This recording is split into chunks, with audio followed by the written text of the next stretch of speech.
இந்த ஜக்கிக்கு மானம் சூடு சொர்ணம் எதுவுமே இல்லை. என்ன கேடு கட்ட மனுஷனா இருப்பியா நீ? இவன் ரொம்ப டேஞ்சரஸ் ஆனால இவன் அழிய வேண்டிய ஒரு விஷக்கிருமி சக்தி. நீங்க ஜக்கி இவ்வளவு வருஷமா பாத்துட்டு இருக்கீங்க. ஒரு இடத்துல உண்மை சொல்லியிருக்கான இந்த அரை நிர்வாணமா உட்கார வைக்க கூடாது. அரை நிர்வாணமா மேல எந்த துணி இல்லாம பெண்களை உட்கார வைக்கிறான் 60 நாள் காலங்காத்தால. அவனும் மோதி நக்கி நீயும் மோதி நக்கி நீ எப்படி கேப்ப? டேய் லுள்ளு பசங்களா, அரசியல்வாதிகளை போய் இந்த நக்கு நக்குறானே. அப்புறம் தமிழ்நாட்டில் இருக்கிற மீடியா கொஞ்சம் கவனிங்கயா. ஏன் இப்படி ஜக்கி கிட்ட பயப்படுறீங்க? இந்த ஜக்கிக்கு மானம் சூடு சொர்ணம் எதுவுமே இல்லை. ரெண்டா ஜக்கி பாரதி யாரு? பாரதி ஜக்கி கூடயே இருந்தவங்க, ரைட்?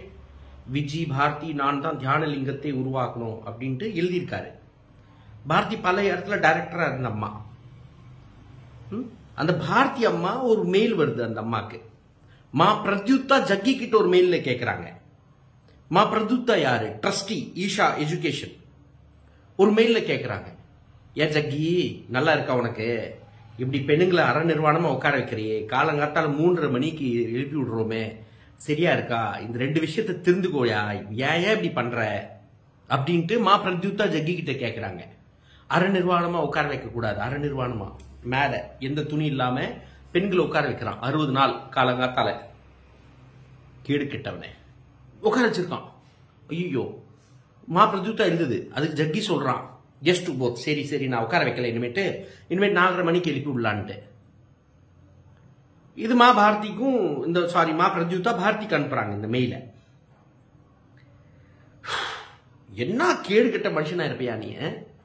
போய் இல்ல கேக்குறேன், நீங்க ஜக்கி இவ்வளவு வருஷமா பாத்துட்டு இருக்கீங்க. ஒரு இடத்துல உண்மை சொல்லியிருக்கான இந்த ஆளு?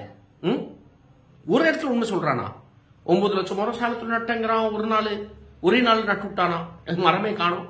70 லட்சம் மரம் வெள்ளிக்கிரி மலையில நட்டானா. அப்புறம் சொல்றான் 70 லட்சம் நான் விதையை தூவி விட்டேன். தமிழ்நாடோட கிரீன் கவர் 7% ஏற்றி விட்டாரா மனுஷன். இது இது ஒரு 10 வருஷத்துல இருந்து கதை விட்டுட்டு இருக்காரு. நான் இன்க்ரீஸ் பண்ணி விட்டேன். இப்ப காவேரி காலிங் ஒரு ஃப்ராடு, ரேலி ஃபார் ரிவர்ஸ்ல ஒரு ஃப்ராடு. அரசியல்வாதிகளை போய் இந்த நக்கு நக்குறானே. ஏங்க கொஞ்சம் நினைச்சு பாருங்க, நான் இது வரைக்கும் ஒரு டிஎம்கே அரசியல்வாதி கிட்ட போய் போஸ்ட் கொடுக்கல, சரிங்களா? ஆனா என்ன டிஎம்கே கூப்பிடுறாங்க. தப்பு கிடையாது, அரசியல் இருக்கிறது தப்பு கிடையாது, ஓகே ஒத்துக்கிறேன். பட் நம்மள சம்மந்தப்பட்டு பேசுவாங்க. நம்ம பக்கத்துல கூட போல, அரசியல்வாதிங்க பக்கத்துல கூட போல, அனைத்தையும் திட்டுறோம். நம்ம பக்கத்துல கூட போல நம்மள திட்டுறாங்க. ஜக்கி பொழுதுக்கு போய் நிக்கிறாங்க.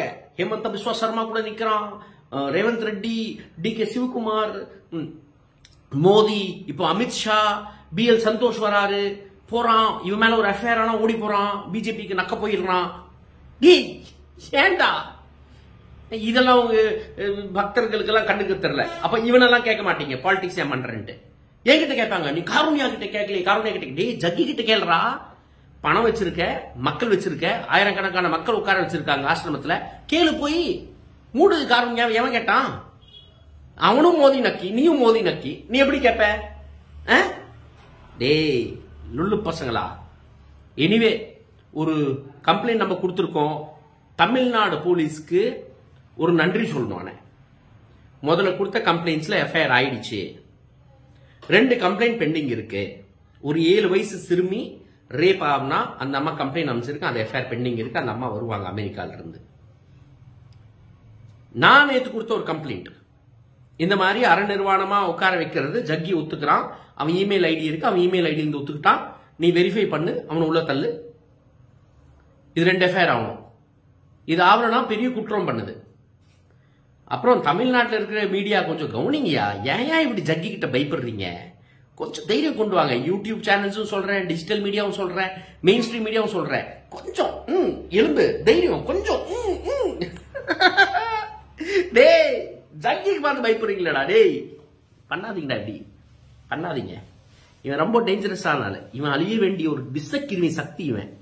இவன் போய் பேசி பேசி மக்களை தூண்டி விட்டு, மக்களை மதம் உணர்வுல தூண்டி விட்டு பணம் சம்பாதிச்சிட்டு இருக்கான் ஆசாமியில. 22,000 ஏக்கர் அமெரிக்காவில் வாங்கியிருக்கான் நிலம். அது தப்பு கிடையாது, வாங்கலாம். என்ன சொல்லி வாங்கியிருக்க? என்ன சொல்லி காசு வாங்குற நீ? அந்த காசுக்கு என்ன கணக்கு இருக்கு? இதெல்லாம் நம்ம கவனிப்போம். எடுப்போம், நோண்டுவோம். விட போறதில்ல ஜக்கி ஒன்ன. விட போறதில்ல. இன்னைக்கு மகாசிவராத்திரி அன்னைக்கு நான் சபதம் எடுக்கிறேன். சிவன் உன் கூட நிக்கிறா அப்படியா என் கூட நிக்கிறா அப்படியா பாப்போம். சிவன் இருந்தா அப்படின்னா உன் கூட நிக்கிறா அப்படியா என் கூட நிக்கிறா அப்படியா பாப்போம். எழுதிக்கலாம், எழுதி வச்சுக்கோ, இப்போ எழுதி வச்சுக்கோ. பாரு இந்த ஒரு வருஷத்துல இல்ல நீ அழியணும் இல்ல நான் அழியணும், பாத்துக்கலாம்.